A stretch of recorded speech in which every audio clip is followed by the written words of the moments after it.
The emotion snowball. Our verse for today is in Genesis chapter 4, verse 3 to 5.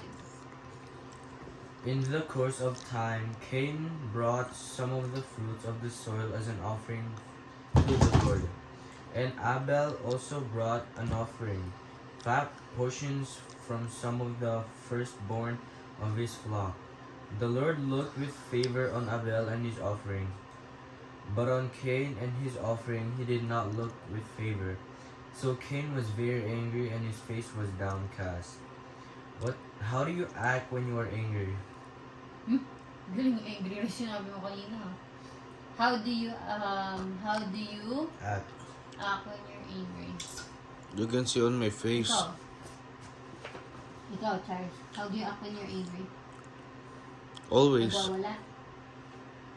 Smashing Ikaw, the ate. screen, smashing the You're angry, wall. are you screaming? What? Ha? Ano ba pag angry? Tahimik lang siguro. Ako kumakain. Hungry ba? Angry pala. Share a time when you got angry with a sibling or a friend. Just last week.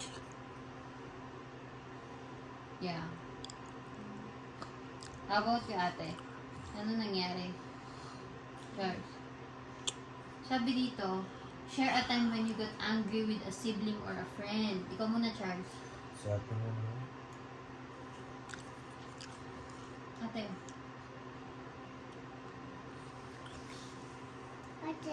Ate daw. Share a time. Wala pa ba na nagalit ka sa isang friend mo? Ha? Or a sibling? Every time? Galit ka sa sibling? Ayan. Wait, basahin ko na nga lang ito. You may know the story of the brothers Cain and Abel. Shortly after this Genesis scene, Cain says to his brother, "Let's go out to the field." When they get there, Cain attacks and kills Abel. When God asks Cain where Abel is, Abel lies and says he doesn't know. Sin can have a snowball effect if you let it. And Cain's devastating snowball began with emotions, anger and jealousy. On their own, anger and jealousy are only emotions, but emotions can lead us to sinful actions if we let him or if we let them. And then, sin can lead to more sin, which leads to more anger and hurt. We need to recognize emotion for what they are, emotions, and only emotions. We do not have to act on them. If our emotions makes us want to sin, we need to resist this temptation and bring our emotions to God. We need to pray about whatever we are feeling. Think before you act. Think before you act.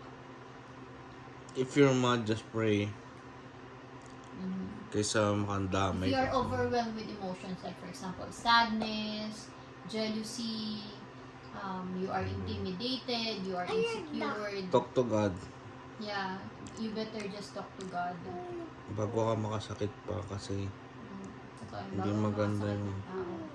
And sometimes din too much love will kill you. will lead you to sin. Diba? May mga tao na sobrang kala nila, mahal na mahal nilang isa't isa, nakagawa na sila ng mga hindi maganda. Diba? Naintindihan nyo? Ito na yung sinasabi ko. Meron din naman yung parang nag-jealous ka. So, dahil jealous ka sa kapatid mo, feeling mo mas pinapaboran siya ng magulang mo sa'yo. So, parang napag-iinitan mo siya. Kunwari, may ginawa siyang hindi maganda, galit ka agad sa kanya. Pero ang totoo nun, kaya ka nagagalit agad kasi meron kang inggit na pinanggagalingan. O kaya naman, tampo o galit na pinanggagalingan. Kaya nga napaka-importante that we know, ito Carlin Church, lagi namin tinuturo sa inyo, control your emotions. Kasi if you guys don't know how to control your emotions, it will lead to sin. Katulad doon nangyari kay Cain, pinatay niya si Abel. Diba? Kasi bakit? Naiinggit siya, hindi niya kayang kontrolin yung emotions niya. Totoong-totoo yan. If you don't know how to control your emotions, you may lead to sinning. Anong ginawa niya? Pinatay niya. At nung tinanong siya ni God, nasan yung kapatid niya, ano sinabi niya? I don't know. I don't know. That's another sin. Lying. Ang sinasabi dito is snowball. Snowball effect. Ibig sabihin, you sin, para ma-cover up mo yung sin mo, you will sin again. And when you cover another sin, you will sin again. Alam, yung sinasabi na parang, ang tawag dun dad? Domino. Domino effect. Chain. Kaya nga, if you don't know how to control your emotions, then better yet just pray or ask us Tulad, Daddy, nahuli ka Mommy, na. to teach you Sinungaling how ka to pa rin. control it. Para lang di matakpan ka. Diba? Kasi lahat naman tayo takot eh. Takot tayo mapagalitan. Diba?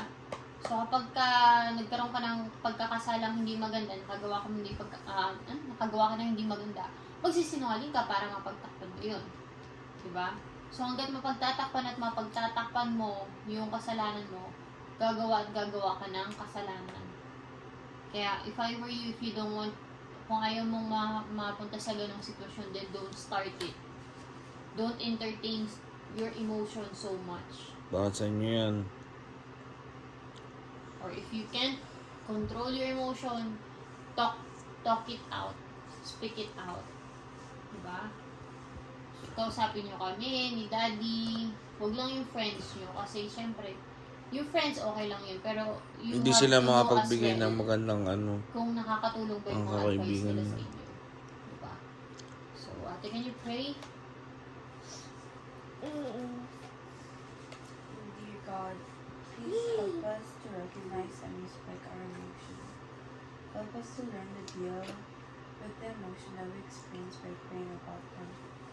Talk about them and express them in appropriate ways. Amen.